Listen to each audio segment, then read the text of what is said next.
नमस्कार, मुद्दे की बात में आप सभी का स्वागत है। मैं हूं आपके साथ गरिमा वाजपेयी। आज बात करेंगे उस मामले की जो हैरान कर देने वाला सामने आया है। एक बच्ची यही सवाल आज पूछ रही है कि मेरा क्या कसूर था।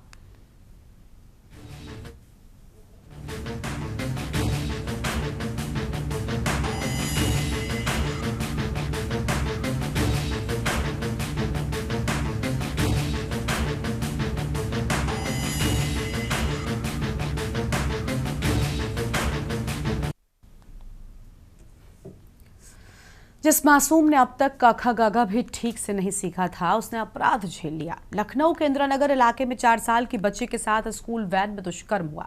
आरोपी वही जिसे बच्ची अंकल कहती थी। नाम है मोहम्मद आरिफ। वैन चालक बच्ची को स्कूल लाते जाते अश्लील हरकत करता रहा। जब बच्ची ने मां को बताया तो मां स्कूल पहुंची, लेकिन प्रबंधन चुप रहा। उल्टा धमकी मिली, मुंह बंद रखो वरना बच्ची को गायब कर देंगे। शिकायत के बाद FIR तो हुई, आरोपी गिरफ्तार भी हुआ, लेकिन उस वैन का अब तक कोई अता पता नहीं है। वही वैन जिसमें मासूम के घावों की कहानी दबी हुई है। पुलिस को अंदेशा है, आरिफ पहले भी बच्चों के साथ ऐसी हरकत कर चुका है। अब पुलिस उसी वैन से स्कूल जाने वाली बच्चियों से भी जानकारी ले रही है। प्रशासन ने तो स्कूल वैनों में CCTV लगाने का आदेश पहले ही दे रखा है, तो फिर क्यों कैमरा नहीं था? क्या यह सिस्टम की नाकामी है या स्कूल प्रबंधन की संवेदनहीनता?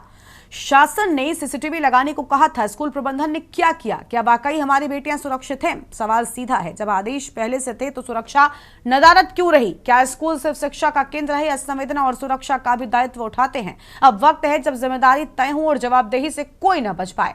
आज इसी मुद्दे पर हम करेंगे विस्तार से चर्चा। हमारे साथ में अलग अलग जगहों से लोग जुड़ेंगे। कई मेहमान हमारे साथ में जुड़ रहे हैं, उनके साथ में चर्चा को हम अपनी आगे बढ़ाएंगे। हमारे साथ में शिवा शर्मा है, हमारे संवाददाता लखनऊ से। विनय कक्कड़ हमारे साथ में जुड़ेंगे, अधिवक्ता संघ प्रवक्ता। हमारे साथ में नाहिद अकील, सोशल एक्टिविस्ट। कुलदीप मलिक, शिक्षक नेता जुड़ेंगे। और डॉक्टर सुचिता चतुर्वेदी जी हमारे साथ में जुड़ेंगी, पूर्व सदस्य राज्य बाल अधिकार संरक्षण आयोग। रुचिता चौधरी, सेवानिवृत्त IPS। और दीप्ति सिंह, वरिष्ठ अधिवक्ता, सुप्रीम कोर्ट की ओर से हमारे साथ में आज जुड़ने वाली हैं।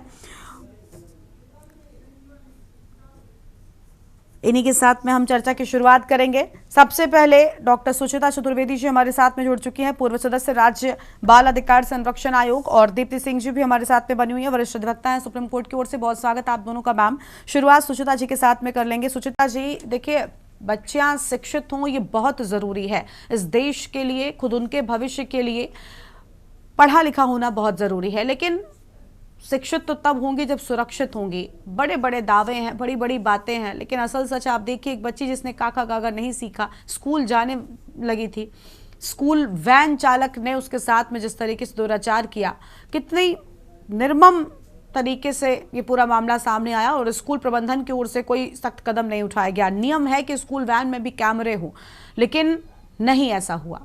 सारे नियमों को दरकिनार कर दिया जाता है, कोई भी चीजें नियम कानून से नहीं चलती, ऐसे मामले सामने आते। क्या कहेंगी मैम आप?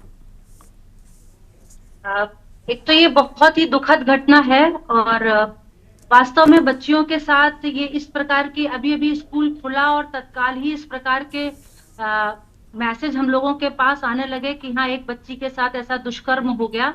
और वो भी किस विद्यालय में? किड्जी विद्यालय में, जहाँ की फीस बहुत बड़ी होगी, जहां पर माता पिता जब अपने बच्चों को भेजते हैं तो ये मानकर भेजते हैं कि बच्चे हमारे ऐसी जगहों पर पूरी तरह सुरक्षित हैं और वो घर में या अपनी नौकरी पर बड़े इत्मीनान से जा सकते हैं।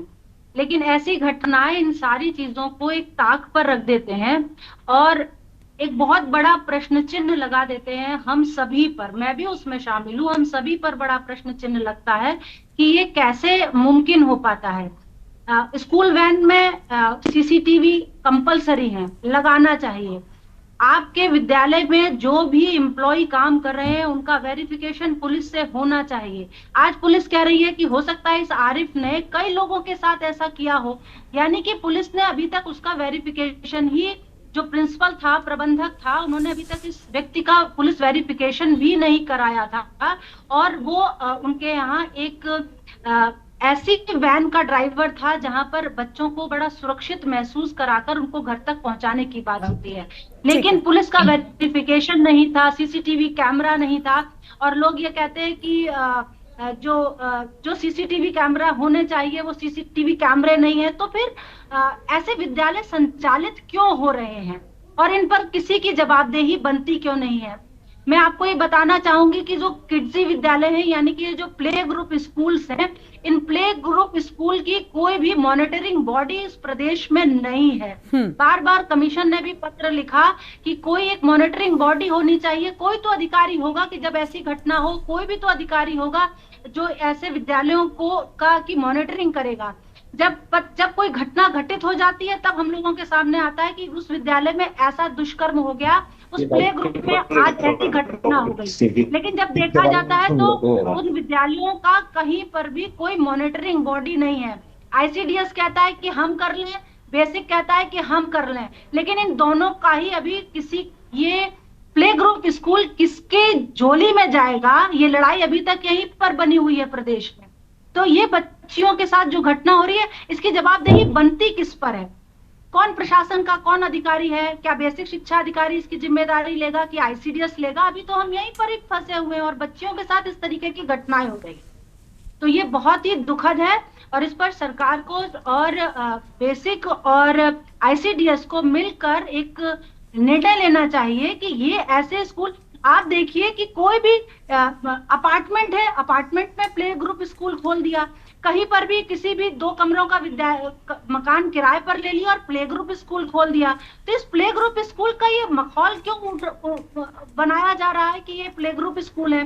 फीस का अगर आप देखें तो 65,000 रुपए फीस, एडमिशन फीस। और बिल्कुल, यानी स्कूलों की मनमानी हर एक जगह पर जारी है, लेकिन उन पर क्योंकि एक्शन लेने के लिए किसी बॉडी को अब तक नहीं बनाया गया, शायद यही वजह है कि ये चीजें बढ़ती जा रही हैं। ठीक है मैम, ठीक है, लौटेंगे आपके पास में। कुछ और मेहमान जुड़ चुके हैं, उनके साथ में अपनी चर्चा को हम आगे बढ़ाते हैं। शिवा सबसे पहले जुड़े हुए हैं लखनऊ से, उनसे अपडेट ले लेते हैं हमारे संवाददाता, उसके बाद में बाकी मेहमानों को चर्चा में जोड़ेंगे। शिवा, पूरा मामला वाकई बहुत परेशान कर देने वाला है। 4 साल की मासूम बच्ची जिसने अभी पढ़ाई शुरू की थी, उसके साथ में इस तरीके से स्कूल वैन चालक की ओर से इस तरीके से दुराचार का मामला सामने आता है। बहुत परेशान कर देने वाली घटना है। पेरेंट्स परेशान हैं कि आखिर कैसे अपने बच्चियों को, खास तौर पर जिनकी बेटियां हैं, कैसे स्कूल भेजेंगे। इतने बड़े बड़े दावे, इतनी बड़ी बड़ी बातें कि बच्चियों को सुरक्षा देंगे। सोचिए 4 साल की बच्ची जिसका कोई कसूर नहीं था।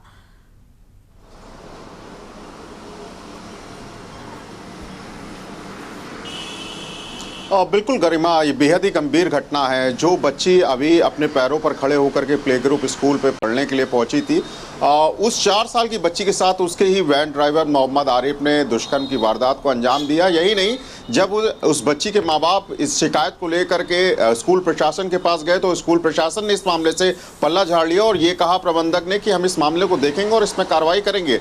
और 14 तारीख की इस घटना के बाद से जब 2 दिन तक कार्रवाई नहीं हुई तो अंततः उस मासूम बच्ची की मां ने स्थानीय पुलिस को इस बात की सूचना दी और उनसे कार्रवाई करने की मांग की। और इंदिरा नगर पुलिस ने इस मामले पर हम कहेंगे कि तत्परता दिखाते हुए तमाम धाराओं में एफआईआर दर्ज की, जिसमें SC/SC एक्ट है, पॉस्को एक्ट है, जो धमकी है और जो तमाम धाराएं हैं वो उसमें लगाई।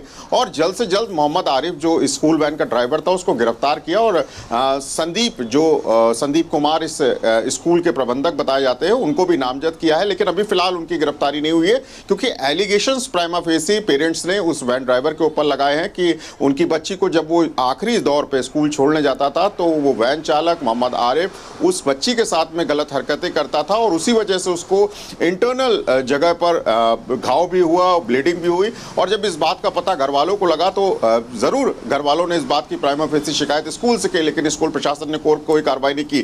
तो असल में मुलजिम जो है वो मोहम्मद आरिफ वैन चालक तो है ही है, लेकिन स्कूल प्रशासन के ऊपर भी जिम्मेदारी होती है कि आखिरकार जब उनको समय रहते, जब इस घटना से अवगत कराया गया, जब उनकी उस शिकायत की गई तो उस वैन चालक के ऊपर और किसी चीज के ऊपर कार्रवाई क्यों नहीं की गई, ये एक संदेह के घेरे में आता है। अभी फिलहाल पुलिस ने इस पूरे मामले में बच्ची को तो एडमिट करा ही दिया है, जिसका लखनऊ के झलकारी बाई अस्पताल में इलाज चल रहा है। आज उसका 164 यानी कि कोर्ट के पॉस्को एक्ट कोर्ट में आज उसका बयान हो रहा है। वो अपनी मां के साथ बच्ची पहुंचेगी और कोर्ट के सामने अपनी बातों को रखेगी कि आखिरकार उसकी घटना किस तरीके से हुई, क्योंकि उसने पूरी घटना ब्रीफ की है, पुलिस को भी ब्रीफ की है, अपने माताजी को भी बताया है। और दुर्भाग्य है कि उस बच्ची के पिता नहीं है, स्वर्गवास हो चुका है, तो मां ही है जो उसको संभालती है। तो अब पुलिस इस पूरे मामले में एक आरोपी को गिरफ्तार जो है वो कर चुकी है। वैन को ढूंढना भी बाकी है जिस वैन के अंदर ये दुर्घटना हुई। और सबसे बड़ा सवाल ये कि परिवहन विभाग और शासन स्तर पर पहले ही कहा जा चुका है कि जो छोटे बच्चे हैं, जो स्कूली बच्चे हैं, वो जिस गाड़ियों से स्कूल तक जाते हैं, घर तक वापस आते हैं, उन गाड़ियों में सीसीटीवी कैमरास होने चाहिए। तो वो सीसीटीवी कैमरा आखिरकार क्यों नहीं थे और उसका स्कूल प्रबंधन कड़ाई से पालन क्यों नहीं करवा रहा था? ये तमाम सवाल है जो इसके उत्तर मिलना अभी बाकी है। और जरूर हमें लगता है कि इस मामले में पुलिस आगे अपना कदम बढ़ाएगी और जो भी इसमें दोषी पाया जाएगा उस मामले में दूसरे अन्य शख्स की गिरफ्तारी करेगी। ठीक है शिवा, लौटते हैं आपके पास में और मेहमान भी हमारे साथ में जुड़ चुके हैं, उनका भी रुख कर लेते हैं। दीप्ति सिंह जी हैं, वरिष्ठ अधिवक्ता हैं सुप्रीम कोर्ट की ओर से। बहुत स्वागत मैम आपका। दीप्ति जी, आप क्या कहना चाहेंगे इस पूरे मामले पर? मुझे लगता है सख्त से सख्त ऐसी सजा मिलनी चाहिए, न सिर्फ उस दोषी को, उस चालक को जिसने इस पूरे घटनाक्रम को अंजाम दिया, बल्कि ऐसे स्कूलों की भी पहचान कर उन पर भी बड़ा एक्शन होना चाहिए ताकि लोग बच्चों की सुरक्षा के साथ खिलवाड़ बिल्कुल न करें। मोटी फीस वसूलते हैं माँ बाप से ऐसे स्कूल वाले, लेकिन बावजूद इसके सुरक्षा के नाम पर 0 सन्नाटा। दीप्ति जी। जी देखिए, जिस तरीके का जो समय है बच्चों के इनसिक्योरिटीज को देखकर तो ऐसा लगता है जैसे बेटी पढ़ाओ बेटी बचाओ के जो जुमले हैं वो तो जुमले ही बनकर रह जाएंगे। पर मुझे ये लगता है कानून हमेशा किसी भी घटना के बाद आता है।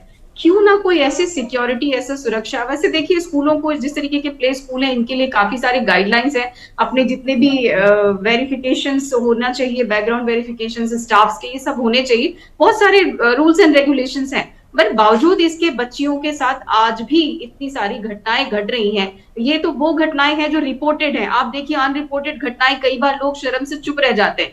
तो हमें ये लगता है क्यों ऐसा एक समाज नहीं बन सकता जहां ऐसी बातें ही ना हो। कानून तो बाद में आता है, कानून की जरूरत ही ना पड़े। अब जितनी हैवानियत है इस बारे में सोचिए, एक छोटी सी बच्ची के साथ कहाँ गया उस इंसान के अंदर की इंसानियत। वो इंसान, वो जो ड्राइवर है, कोई छोटे एज का नहीं होगा, हो सकता है उसके भी बच्चे हों। किस तरीके की सोच और इस मानसिकता वाला एक इंसान है कि बेटियों को पढ़ाने के लिए जो माँ बाप स्कूल छोड़ के अपने घर में निश्चिंत हो जाते हैं या अपनी नौकरी पे चले जाते हैं, इस तरीके से तो चेक करते रहना पड़ेगा। और कहीं कोई सुरक्षित दिख नहीं रहा है, चाहे बच्चियां छोटी हो या बड़ी हो, आज भी वैसे ही सब कुछ है जैसे पहले था। जैसे ये सारे पॉक्सो अधिनियम के पहले था, पॉक्सो का कानून आने के बाद भी ये सब कुछ चल रहा है। आप देखिए फास्ट ट्रैक कोर्ट्स हैं, इसमें भी बहुत सारी चीजें हैं जो लगता है कि नहीं कानून का शिकंजा कसा जा सकता है, लेकिन कानून का शिकंजा हमेशा अपराध के घटने के बाद होता है। घटने के पहले की जो प्रक्रिया है उस पे स्कूल हो या कॉलेज हो या कोई भी ऐसे सारे जगहों पे इन सब की पहले से चर्चा होनी चाहिए और उस पे चेक करते रहना चाहिए कि आपके स्टाफ, देखिए जिस स्कूल की बात हो रही है, पेरेंट्स ने जाकर स्कूल में कहा है, लेकिन वहां के जो कमिटी है, प्रबंधन कमेटी के लोग, उन्होंने मना किया, चुप रहने के लिए कहा। अब एक बात सोचिए कि उनको इस बात की जरा भी फिक्र नहीं है कि कहीं वो ड्राइवर और भी तो ऐसी घटनाएं नहीं घटा रहा था, कहीं ऐसे में और कई बच्चियों ने तो स्कूल से नाम नहीं कटा लिया या चुप होकर पेरेंट्स तो नहीं रह गए। ऐसी सारी चीजें हैं और इसके लिए जितने भी अपराध हैं इसकी सजा तो मुकर्रर है। और इसमें जितने भी कड़ी, अब जब से नया हमारा कानून आया है पिछले साल 2023 में, जब से नया कानून लागू हुआ है, इस तरीके की घटनाओं के लिए सख्त से सख्त इनके ऊपर कानून है, सख्त से सख्त इनके ऊपर सजा है। पर ये सजा बाद में आती है, उस बच्ची की जिंदगी के साथ तो खिलवाड़ हो गया। यहाँ पे मुझे लगता है कहीं रोकथाम की जरूरत है और चाहे पेरेंट्स हो या स्कूल प्रबंधन कमेटी हो, इनको बहुत सजग रहने की जरूरत है। जैसे बार बार हम लोग सुन रहे थे सीसीटीवी कैमरे की बात हो रही थी, ये एक बहुत ही ज्यादा इंपॉर्टेंट पॉइंट है, फैक्टर है जो गाइडलाइन के अंदर है, जो प्ले स्कूल के में अंदर होना ही चाहिए, वो कहीं नहीं दिखता और ना ही इस ड्राइवर का चेक किया गया।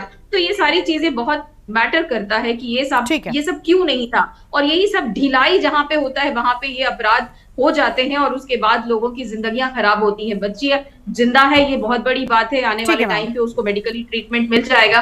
पर मुझे ये लगता है कि ये घटना घटने से पहले वो लूप होल सारे देखने चाहिए और उसको प्लग इन करने की जरूरत है। सिर्फ बाद में इसके ऊपर बतंगड़ करने पे, चर्चा करने से किसी की भी जिंदगी वापस नहीं की जा सकती। कानून अपनी जगह है, सख्त से सख्त वहां पे उसको सजा मिलेगी ही मिलेगी, लेकिन कहीं ना कहीं लूप होल्स हैं जिसको देखने और समझने की जरूरत है। और सिर्फ लेट गो वाला जो हम सबके अंदर एक ऐसी कोई बात नहीं, हो जाएगा, ड्राइवर को एक बार चेक कर लेंगे, ये नहीं होना चाहिए। बिल्कुल, लौटते हैं मैम आपके पास में। शिवा का एक बार फिर से रुक कर लेते हैं। शिवा, जल्दी से कोई अपडेट क्या अब तक इस पूरे मामले में सामने आया है? पुलिस ने अब तक क्या कुछ एक्शन लिया?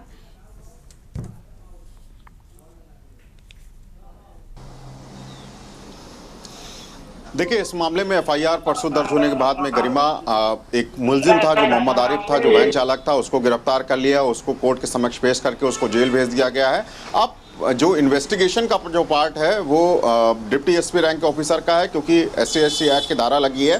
तो जो ACP गाजीपुर हैं अनित विक्रम सिंह, वो इस पूरे मामले की जांच कर रहे हैं, क्योंकि FIR में नाम जो है वो स्कूल प्रबंधक संदीप कुमार का भी है और उनकी प्राइमा फेसी जिम्मेदारी जो उन्होंने पूरी नहीं निभाई, यानी कि जो एलिगेशंस माँ बाप की तरफ से, बच्ची की तरफ से स्कूल के वैन ड्राइवर पर लगाए गए थे, उसको अनदेखा कर दिया। तो उनकी संलिप्तता किस तरीके की है, ये पुलिस के अफसर जांच करेंगे और तय करेंगे कि आखिरकार पुलिस, जो स्कूल प्रशासन है, वो कितना हद तक दोषी है। गरिमा, आप हमारे पीछे स्कूल देखिए, ये वही स्कूल है जहां पर वो बच्ची पढ़ती थी और इस वक्त हमारी मौजूदगी यही है, लेकिन स्कूल प्रशासन की तरफ से कोई भी कुछ भी बोलने से तैयार नहीं है।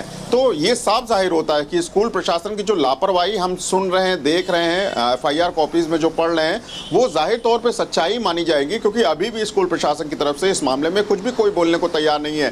तो इन सारी चीजों को, बच्ची के ऊपर हुई दुर्घटना को लेकर के स्कूल प्रशासन क्यों सख्त नहीं था और इस मामले में कड़ी कार्रवाई स्कूल प्रशासन की तरफ से क्यों नहीं की गई, जब घटना 14 तारीख को ही पता लग गई थी और 14 तारीख को ही उस बच्ची के अभिभावक, उनकी माँ उस स्कूल पहुंची थी और स्कूल में पहुंचने के बाद जो प्रबंधक हैं और जो टीचर्स हैं उनकी तरफ से उस वैन चालक के खिलाफ कोई कार्रवाई नहीं की गई थी। तमाम सवाल जो है वो खड़े होते हैं। अब पुलिस जो 164 जो पॉस्को एक्ट की जो कोर्ट है, वहां पर आज उसके बच्ची के जो इल्जामात होंगे, जो उसके बयान होंगे, वो दर्ज होंगे और उसके बाद में आगे की प्रोसीडिंग पुलिस के ऑफिसर्स करेंगे। ठीक है, नजर बनाए रखिएगा शिवा, जो भी अपडेट हो दर्शकों के साथ में जरूर साझा कीजिएगा। बहुत शुक्रिया आपका जुड़ने के लिए हमारे साथ में और अहम जानकारी दर्शकों के साथ में साझा करने के लिए। तो अपनी चर्चा को हम आगे बढ़ाएंगे अन्य मेहमानों के साथ भी, लेकिन उससे पहले एक छोटे से ब्रेक के लिए यहाँ पर रुकते हैं, कहीं बन जाएगा, फौरन लौटेंगे। आप देख रहे हैं के न्यूज, खबरों का सारथी।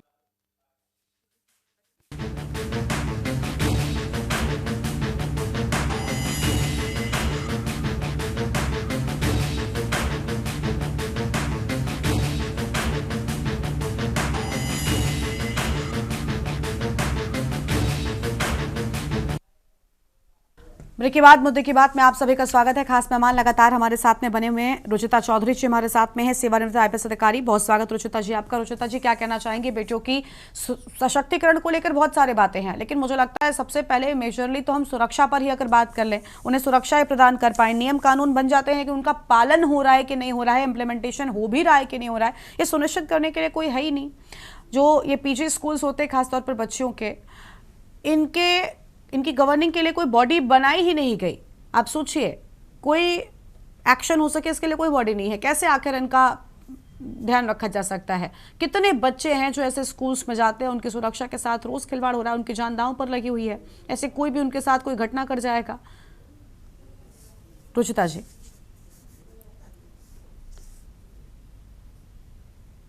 अनम्यूट कीजिए मैम, अनम्यूट कीजिए।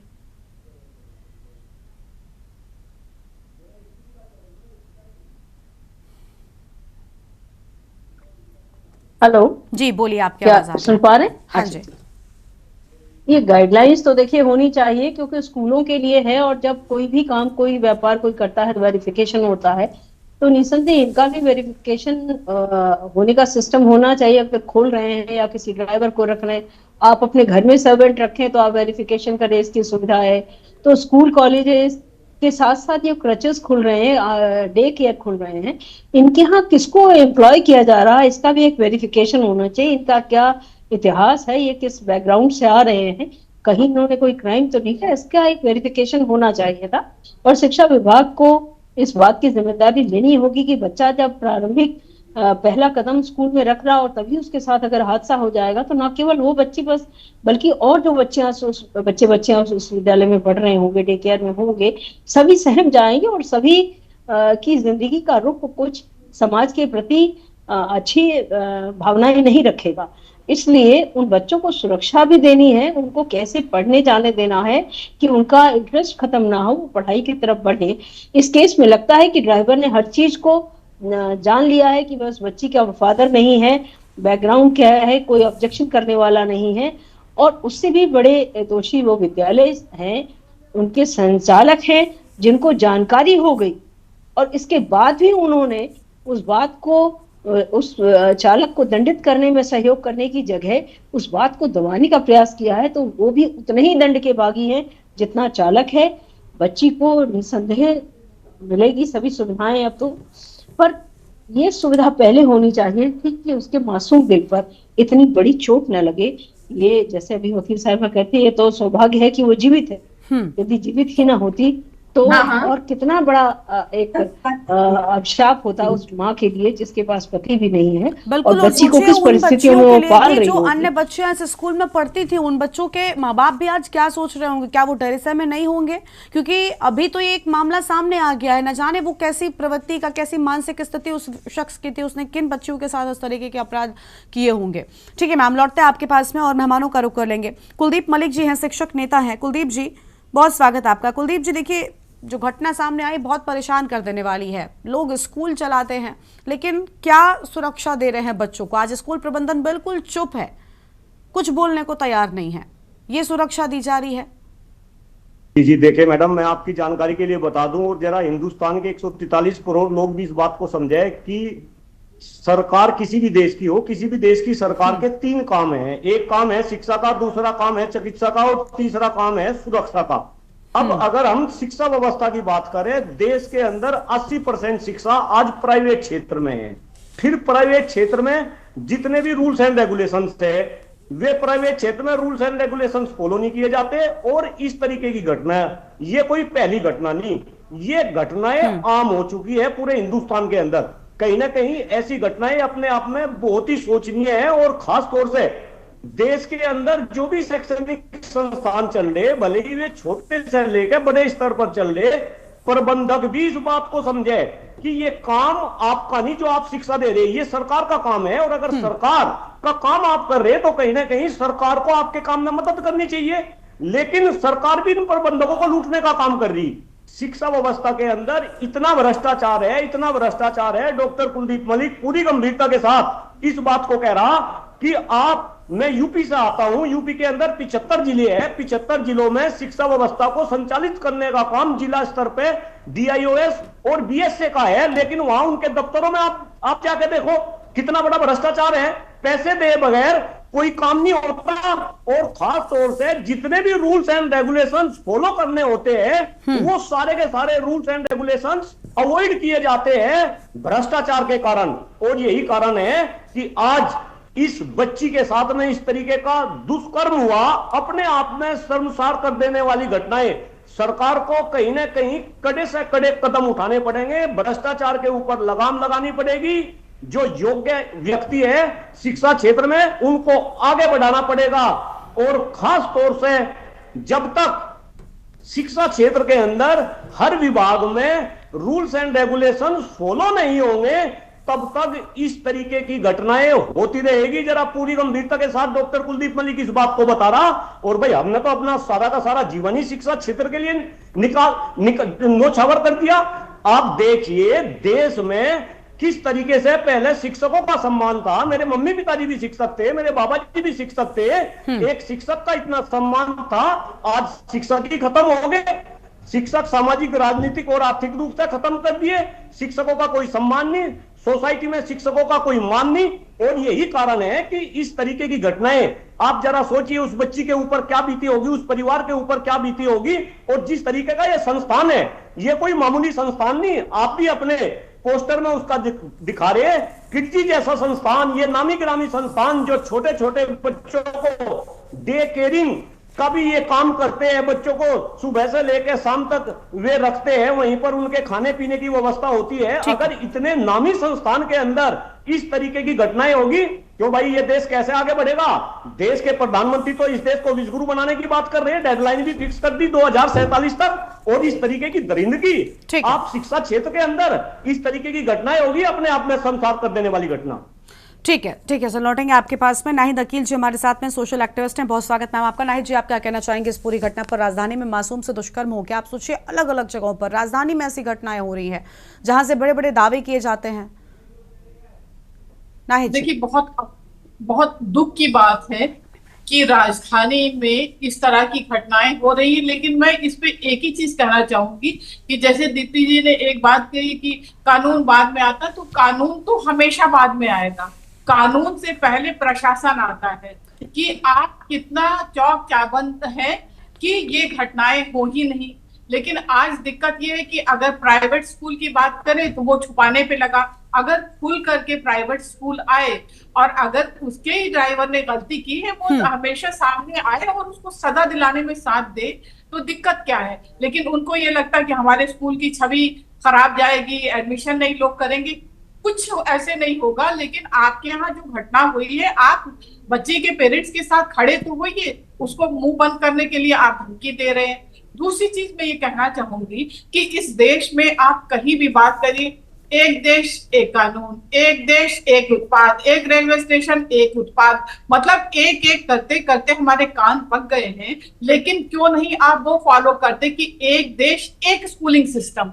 आज मशरूम की तरह हर कोने पे स्कूल प्राइवेट खुलते चले जा रहे हैं। जो प्राइमरी स्कूल है उसमें ताले लगते जा रहे हैं। आपको अभी पता होगा उत्तर प्रदेश गवर्नमेंट ने 5000 प्राइमरी स्कूलों पे ताले लगा दिए हैं और शराब की दुकानों को चलाने के लिए 10,000 शराब की दुकानें खोल दी गई।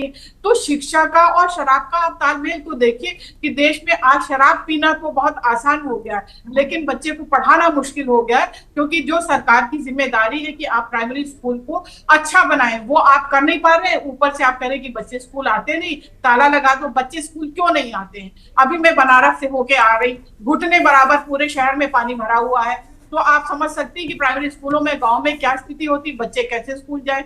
कभी छत गिर जाती है, बच्चे मर जाते हैं, कभी उसमें खिड़की दरवाजे नहीं, कभी कुछ नहीं। तो सरकार का फोकस है कहाँ कि भाई आप अच्छे स्कूल की व्यवस्था करो। तो वहां पर आज जगह जगह सीसीटीवी कैमरे लगाने की व्यवस्था आप क्यों नहीं लगा रहे हैं? या जीपीएस का सिस्टम है, आज हर गाड़ी पे आप कैमरा लगा सकते हैं। जब इस तरह की घटना एक नहीं अनेक है, तो ये स्कूल प्रबंधन की क्या जिम्मेदारी नहीं कि कंट्रोल करें? फिर आप कहेंगे कि हमें तो पता नहीं जी कि किसी बिल्कुल, देखिए जिम्मेदारी ही नहीं, नियम भी बना दिए गए हैं लेकिन बस नियमों का पालन नहीं किया जा रहा। ये अपने आप में बड़ी बात है कि आखिर क्यों ऐसा नहीं हो रहा है। वापस लौटेंगे, अपनी चर्चा को आगे बढ़ाएंगे विनय कक्कड़ जी के साथ में, लेकिन उससे पहले एक छोटे से ब्रेक के लिए आप रुकते हैं, फौरन हाजिर होंगे।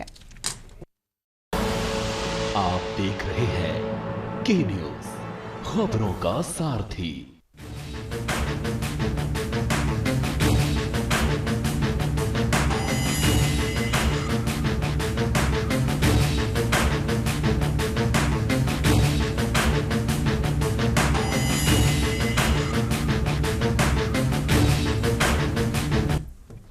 ब्रेक के बाद आप सभी का स्वागत है। चर्चा कर रहे हैं लखनऊ की उस घटना को लेकर जो आज चर्चा का विषय बनी हुई है। एक स्कूल जाती 4 साल की मासूम बच्ची के साथ दुराचार का मामला सामने आया है। खास मेहमान हमारे साथ में लगातार बने हुए विनय कक्कड़ जी हैं, अधिवक्ता माफ कीजिएगा अभिभावक संघ प्रवक्ता हैं। बहुत स्वागत सर आपका। विनय जी, क्या कहना चाहेंगे इस पूरी घटना पर? आप जो घटना सामने आई है परेशान कर देने वाली, अभिभावकों में भी गुस्सा है, लेकिन बड़ी बात है कि अभिभावकों की भी जिम्मेदारी बनती है जब अपने बच्चे का दाखिला किसी स्कूल में कराएं, वो स्कूल वाकई नियम पालन कर भी रहा है कि नहीं, क्योंकि आप तो पैसे भी देते हैं और सबसे बड़ी बात पैसे से ज्यादा अपनी बच्ची की सुरक्षा के भाव की उम्मीद तो आप करते ही है ना। बिल्कुल। हाँ। देखिए, स्कूल वो जगह है जहां पे माता पिता अपने से ज्यादा यकीन करके अपने बच्चे को भेजते हैं, क्योंकि ना केवल सुरक्षा बल्कि उसके भविष्य के निर्माण की जगह को समझा जाता है स्कूल को। और ऐसी जगह पे जब ऐसी कोताही बरती जाती है, ये पूरा मैटर जो है ना केवल दुखद और निंदनीय है, पर साथ में अब हमें ये रूट कॉज एनालिसिस भी करना पड़ेगा कि ये क्या कारण है कि ये दुर्घटना या ये इतना बुरा ये कांड हुआ और स्कूल प्रबंधन इसको रफा दफा करने के लिए इसको दबाने की कोशिश कर रहा है। तो कहीं ना कहीं बात घूम फिर के वहीं आती है जो अभी कुलदीप जी कह रहे थे कि शिक्षा, चिकित्सा और सुरक्षा जो है they are matter of states. ये प्राइवेटाइजेशन की तरफ क्योंकि बढ़ चुके हैं, तो जहां पे कमर्शियलाइजेशन है और केवल पैसा और पैसा सोचा जा रहा है, वहां पे बाकी सब चीजें जो हैं वो बैक सीट पे जा रही हैं। बिल्कुल। तो स्कूल प्रबंधन क्या कर रहा है, उसके पास कितनी एफिलिएशन है, ये तो हम कहीं ना कहीं पता लगा सकते हैं, बट उन लोगों की मेंटालिटी क्या है? केवल पैसा कमाना ही अगर नियत है स्कूलों की, तो ऐसे स्कूलों को लाइसेंस देना, उनको चलाने की इजाजत देना, ये कहीं ना कहीं ये तो फिर शासन और प्रशासन को ही देखना पड़ेगा। और आप एक बात सोचिए, हम तो उस संस्कृति से आते हैं जहाँ पे शिक्षा के मंदिर को गुरुकुल कहा जाता था, जहाँ पे बिल्कुल हम स्कूल को मंदिर के समान मानते हैं। कहते हैं कि स्कूल में बच्चों को शिक्षा देकर उनका भविष्य संवारने का काम होता है, लेकिन अगर वहीं पर उनके साथ इस तरीके की घटनाएं होंगी। अब उस बच्चे के बारे में सोचिए ना, क्या वो जीवन भर जब स्कूल जाएगी तो उसके मन में वही भाव रहेंगे जो एक आम बच्चे में होते हैं? बच्ची के मन मस्तिष्क पे वो घाव जिंदगी भर रहेगा। और ये स्कूल प्रशासन अगर इसको रफा दफा करने की कोशिश कर रहे हैं, चालक बच्ची की मां को धमकी दे रहा है, तो ये तो पूरे समाज को सोचना पड़ेगा कि हमारा समाज जा किस तरफ रहा है और हम सरकार को कैसे प्रेशराइज कर सकते हैं कि अपनी प्रायोरिटीज को डिफाइन करिए। हमें शिक्षा, चिकित्सा और सुरक्षा जैसे मुद्दों पर आपकी मेजर अटेंशन चाहिए।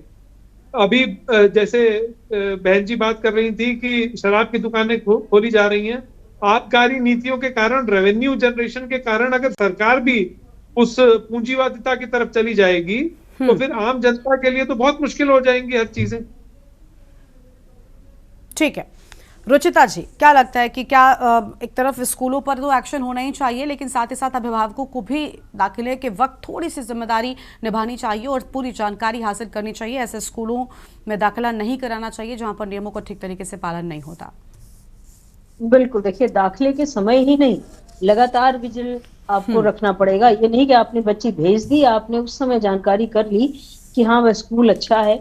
यही तो लोगों से आप पूछेंगे जिनके बच्चे पढ़ चुके होंगे कि हाँ बच्चा बहुत अच्छा है, पढ़ाई बहुत अच्छी होती है, अच्छे से रखते हैं। बट ये छोटी छोटी जो लूप लाइन्स हैं उनको भी देखना पड़ेगा कि बच्ची जा रही है, बच्ची को आपको इतनी लिबर्टी देनी पड़ेगी, इतना समय देना पड़ेगा कि अगर बच्ची या बच्चा कुछ बता रहा है कि फलाने अंकल का देखना मुझे अच्छा नहीं लगता, या वो मुझे इस जगह बैठाते हैं जबरदस्ती, या मेरे से ऐसी बात करते हैं, या सबको उतर जाने देते हैं, मुझे रोके रहते हैं, तो ये बातें छोटी छोटी आपको ध्यान रखनी पड़ेगी कि आपकी बच्ची के साथ, या बच्चे का, लड़की ही नहीं आजकल लड़के भी असुरक्षित हैं, अगर किसी के साथ कोई एबनॉर्मल बिहेवियर कोई कर रहा है, वो स्कूल का शिक्षक हो, स्कूल का पियोन हो, स्कूल का गार्ड हो, आपका वैन चालक हो, बस चालक हो, या बस में आया और रखे जाते हैं बॉयज की, उनको उतारने चढ़ने में हेल्प करें, कोई भी है, उनके व्यवहार में क्या ऐसी चीज है जो बच्चे को अच्छी नहीं लग रही, ये पेरेंट्स को इतना समय देकर बच्चों से पूछना पड़ेगा डेली कि भाई आप आज स्कूल गए, क्या हुआ, कैसा रहा आपका एक्सपीरियंस, क्या हुआ, किसी ने कोई ऐसी चीज तो नहीं जो आपको खराब लगी हो, आपको अच्छी नहीं लगी। अगर ऐसे आप काउंसलिंग करते रहेंगे बच्चों के साथ में, तो आपको भी जानकारी रहेगी कि आपके बच्चों के साथ में स्कूल में कुछ गलत नहीं हो रहा है। अभिभावकों को भी अपनी जिम्मेदारी ठीक तरीके से निभाने की बहुत जरूरत है। शायद तभी ऐसी घटनाओं पर हम कम से कम नजर तो रख पाएंगे, या पहले से हम अपनी बच्ची से बात कर जान पाएंगे कि उसके साथ कैसा रवैया अपनाया जा रहा है। शुक्रिया आप सभी मेहमानों का हमारे साथ चर्चा में आने के लिए, अपनी बात रखने के लिए। हमारे साथ में खास मेहमान थे जिन्होंने साफ तौर पर यह बताया कि एक तरफ स्कूलों की तो जिम्मेदारी है, लेकिन साथ ही साथ खुद अभिभावकों की भी जिम्मेदारी है। ऐसे मामलों में नजर रखिए, अपने बच्चों से बात कीजिए, ताकि कोई भी बात अगर हो तो बच्चे आपके साथ साझा कर सके। लेकिन बहुत सख्त जरूरत है ऐसे स्कूलों पर सख्त कार्रवाई की जो नियमों का पालन नहीं करते, जो बच्चों को शिक्षा तो दूर की बात सुरक्षा तक नहीं दे पाते। इस बुलेटिन में इतना ही। आप देखते रहिए के न्यूज़ इंडिया। नमस्कार।